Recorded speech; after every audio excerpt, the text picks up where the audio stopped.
Khyber oasis అనేది పశ్చిమ అరేబియాలోని అత్యంత సారవంతమైన, సంపన్నమైన ప్రాంతాల్లో ఒకటి. అక్కడ నివసించిన యూదులు ప్రధానంగా రైతులే. వారు అరడజను కోటలలో నివసించేవారు.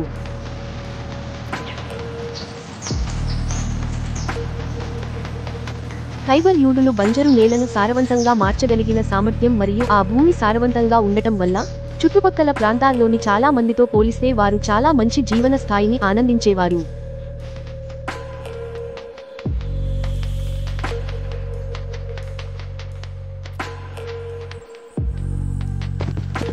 మదీనాలో నుంచి బహిష్కరణకు ఏడాది తర్వాత హుయై ఇబ్న్ అఖ్తబ్ మళ్లీ మదీనాకు తిరిగి రావాలని నిర్ణయించుకున్నాడు. ఒక అత్యవసరమైన విషయానికి ఉంది, దాన్ని ఆయన చూసుకోవాలి. అతని ఉద్దేశ్యం అతని స్నేహితుడు కఅబ్ ఇబ్న్ అస్సాద్కు సహాయం చేయడం. కఅబ్ మదీనాలో చివరి యూదుల తెగ బనీ ఖురైజా నాయకుడు.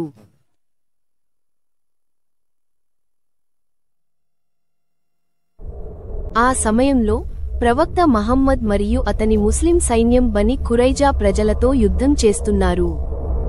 ప్రవక్త మహమ్మద్కు బను ఖురైజా గోత్రం లొంగిపోయే సమయంలో హుయై ఆ కోటలోపలే ఉన్నాడు.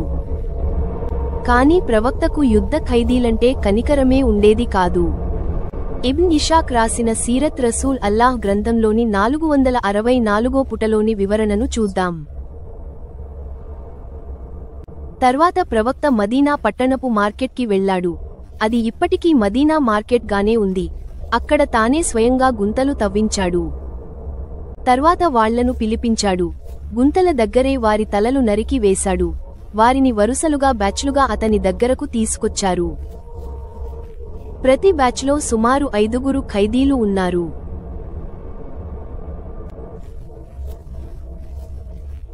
వారిని ప్రవక్త ముందు గుంతను ఎదుర్కొంటూ మోకాళ్లపై కూర్చోబెట్టారు.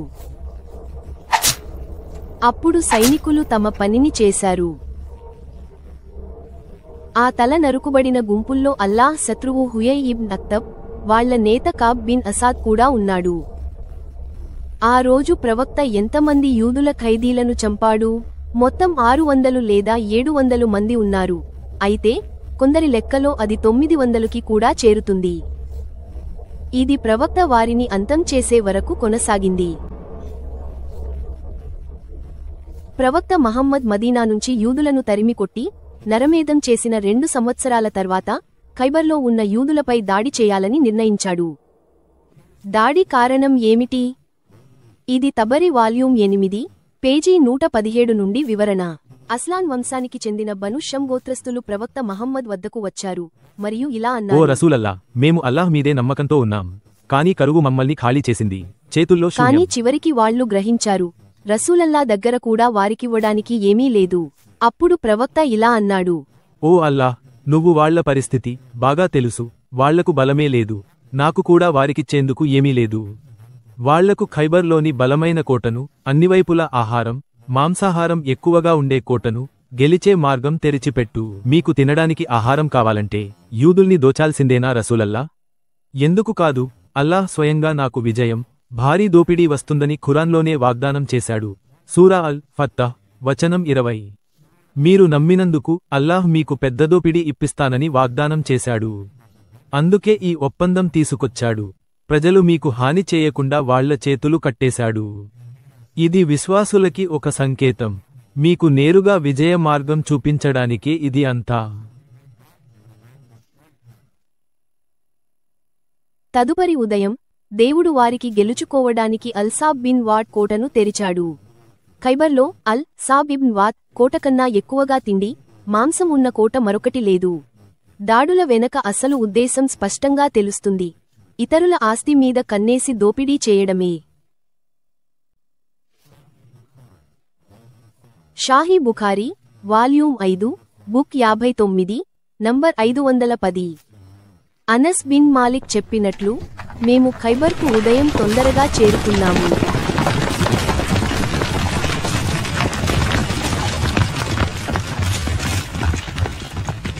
ఖైబర్ ప్రజలు చేతుల్లో రైతు పనిముట్లు పట్టుకుని పొలం పనులకు బయటికొచ్చారు. మహమ్మద్ను మరియు అతని సేనను చూసిన వెంటనే వారు ఆశ్చర్యంతో ఇలా అన్నారు: దోపిడీదారులకు ముందుంటే అమ్మగే ముందే బలుదేనండి. ప్రవక్త చెప్పాడు. అల్లాహు అక్బర్. ఖైబర్ ఇక ధ్వంసమైంది.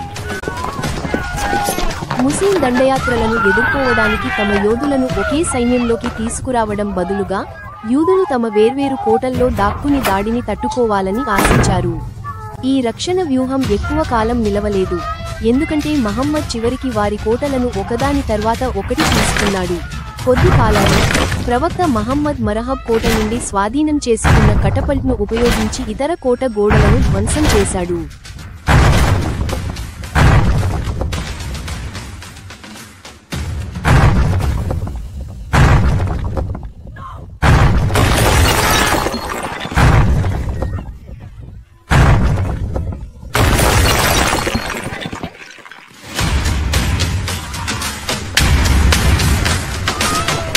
కెనానా ఇబ్న్ అల్ రబీ యొక్క కడబా కోట నాయకుడు.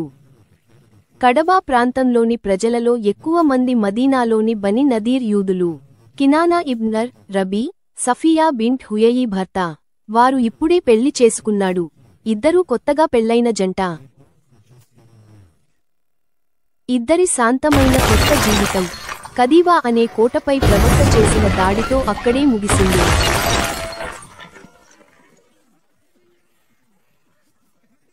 కినానా ప్రవక్త వద్దకు తీసుకువచ్చారు ఎందుకంటే ప్రవక్త బని నదీర్ యొక్క ఖజానాను తీసుకోవాలని కోరుకున్నారు. నానా, నువ్వు ఖజానాను ఎక్కడ దాచావు? ఖజానా? ఏం ఖజానా మహమ్మద్? మేము రైతులం, నీలా దోపిడీ చేసేవాళ్లం కాదు. నోరు జాగ్రత్త కినానా, నీవు అల్లాహ్ ప్రవక్తతో మాట్లాడుతున్నావు. అల్లాహ్ ప్రవక్తవా నీవు? దుర్మార్గుడా, నీవొక హంతకుడు, బలాత్కారి. జుబైర్, అతన్ని హింసించి మాట్లాడించు. సరే రసూలల్లా. జుబైర్ నిప్పుతో కినానా ఛాతీని చీల్చేశాడు. నరాలు దగ్ధమవుతున్నా దయ లేదు. బాధ గరిష్టంగా ఉండాలని జాగ్రత్తగా మండించాడు. కినానా ఛాతీపై నిప్పు మండుతోంది, మాంసం కాలిపోతోంది, అతని అరుపులు చల్లారిపోతున్నాయి, తడబడుతున్నాడు. ఆఖరికి స్పృహ పోయింది. కాఫీ స్పృహ కోల్పోయాడు. ముస్లమా, తల నరికేయి. సరే రసూలల్లా. ఇది తబరీ చరిత్ర నుంచి. ఖండం 8, పుటలు 122, 123. కినానా దాచిన ఖజానాను అప్పగించేందుకు నిరాకరించాడు. అప్పుడు ప్రవక్త జుబైర్ను పిలిచి ఇలా ఆజ్ఞ ఇచ్చాడు: అతని దగ్గర ఏం దాచిపెట్టాడో బయటపడేంతవరకు శిక్షించు. జుబైర్ మండుతున్న ఉయ్యాలను కినానా ఛాతీ మీద తిప్పాడు. తిప్పుతూనే ఉన్నాడు. తీవ్ర నొప్పిలో కినానా నేలీ ప్రాణం కోల్పోయే స్థితిలోకి వెళ్లిపోయాడు. అప్పుడు ప్రవక్త మస్లమాకు అతన్ని అప్పగించాడు. తమ్ముడు మహ్మూద్ హత్యకి ప్రతీకారంగా మస్లమా అతని తల నరికేశాడు. వాకిదీ యొక్క వ్రాత ప్రకారం పుట 351. ఖైబర్ యూదుల ప్రధానుల్ని తల నరికి మాంసంలా విసిరేశారు. కినానా కుటుంబానికి చెందిన పురుషులందరినీ రక్తపు మడుగులో పడేశారు. యూదులలో ఉన్న మేధావులు, ధనవంతులు, అబూ హుయక్యా కుమారులు, సల్లాం ఇబ్న్ మిస్కం, ఇబ్న్ అల్ అస్రఫ్ వీళ్లందరినీ నాశనం చేశారు. మిగిలినవాళ్లు ధనం లేని పనివాళ్లే మిగిలిపోయారు. ముస్లింలకు జిహాద్లో మోస్ట్ ఎక్సైటింగ్ పార్ట్ దొరికిన ఆడవాళ్లను పంచుకోవడమే, దోపిడీని భాగాలు చేసుకోవడమే. మొదటి వాటా ప్రవక్తకే 20%. దొరికిన మహిళలను పంచే ముందు ప్రవక్త స్వయంగా ముందుకు వచ్చాడు. ఎవరు అందంగా ఉన్నారు, ఎవరు ముదిరిపోలేదు? మొదటి ఎంపిక ప్రవక్తదే. సహీహ్ బుఖారీ హదీస్ నంబర్ 335లో ప్రవక్త ఇలా అన్నాడు: దోపిడీగా లభించిన సంపద నా కోసం హలాల్ చేయబడింది. నాకు ముందు ఉన్న ఏ ప్రవక్తకు ఇది హలాల్ కాదు.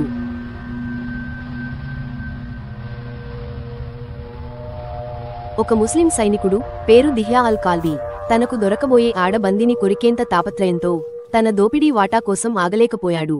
కామాంధుడు: రసూలల్లా, బానిస ఆడదానిని పంచుకోవడమే కదా జిహాద్ ఆనందం. మొదట నా వాటా ఇవ్వండి.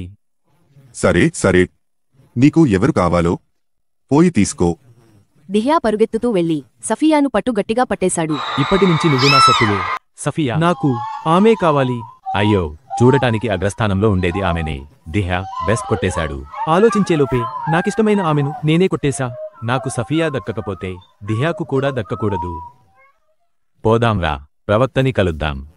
ఆ సమయంలో ప్రవక్త మహమ్మద్ దోపిడీగా దక్కిన బూటీని పంచుతున్నాడు. నడా షేక్ కోటల నుంచి దొరికిన దోపిడీ సైనికులకే ఇవ్వబడింది.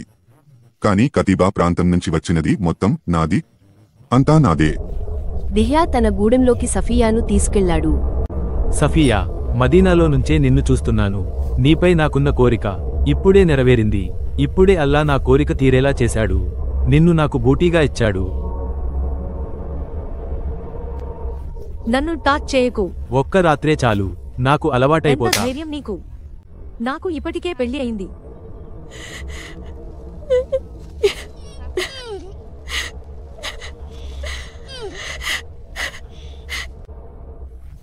ఓ రసూలల్లా, సఫియాను దిహాకే ఇచ్చేశారా? ఆమె ఖురైజా, నదీర్ గోత్రాల చీఫ్ రాణి. ఆమె నీకే బాగా సెట్ అవుతుంది. సహీహ్ ముస్లిం బుక్ 8 హదీస్ 3329. అనస్ చెబుతున్నాడు, జిహాద్ దోపిడీలో దిహ్యాకు సఫియా దక్కింది. వాళ్లందరూ ఆమెను చూసి అల్లా ప్రవక్త సమక్షంలో పొగిడారు. ఇంత అందంగా దొరికిన బానిసను మేమెప్పుడూ చూడలేదు. అంతే, ప్రవక్తలో ఆ క్షణం 30 మంది మగాళ్ల కామతాపం మేల్కొంది. బిలాల్, దిహ్యా వద్దకు వెళ్ళి సఫియాను నా దగ్గరకు తీసుకురా. సరే రసూలల్లా. బిలాల్ దిహ్యా గూడెంకు వెళ్లాడు.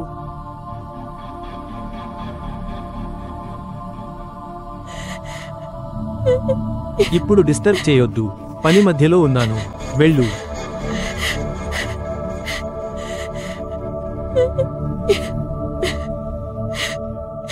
దిహ్యా, ప్రవక్త ఆదేశించారు, సఫియాను వెంట తీసుకెళ్ళాలి. ఆమెను నాకు అప్పగించు. అదేంట్రా, రసూలల్లా నాకే ఇచ్చేశాడు, తిరిగి ఇవ్వడం నాకు కుదాదురా?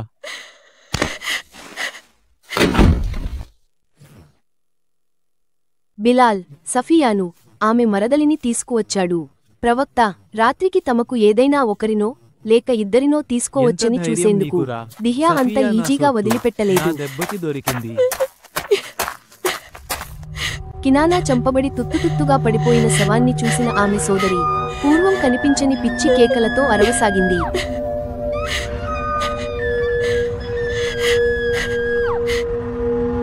అప్పుడు అల్లా మానవత రూపమైన ప్రవక్త అసహనంగా అరిచాడు, ఆ రక్కసి ఆడదాన్ని నా ముందు నుండి తొలగించు. ఆ రక్కసి చేసిన పాపం తన సొంత అన్న నరుకుబడ్డ శవాన్ని చూసి కేకలు వేయడమే. అంతే, అందుకే దయ్యంలా దూషించాడు. బిలాల్, నీలో కొంచెమైనా దయ ఉందా? ఒకరి అన్న మరొకరి భర్త నరికి పడేసిన శవాల మధ్య నుంచి వాళ్ళిద్దరినీ తీసుకుని నన్ను చూపించడానికి తెస్తావా? ఓ రసూలల్లా, మీకు అది నచ్చదని నేను అనుకోలేదు. ఆమెకి తన జాతి అంతమైపోతున్న దృశ్యం చూపించాలనుకున్నాను, అంతే. సఫియా తన జాతిని భర్తను కోల్పోయి గుండె బాదుకుంటున్న వేళ సఫియాను ప్రవక్త ముహమ్మద్ ఎదుటకు తీసుకొచ్చారు. ఆ రాత్రి ఆమె తనదని ప్రకటించాడు.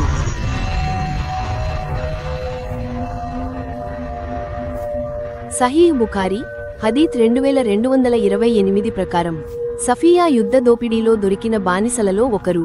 ఆమె మొదట దిహ్యా అల్ కాల్బీ వాటా అయింది. తర్వాత ప్రవక్త ముహమ్మద్ స్వంతం చేసుకున్నాడు. కానీ దిహ్యా అంత ఈజీగా వదిలేయడానికి రెడీగా లేడు.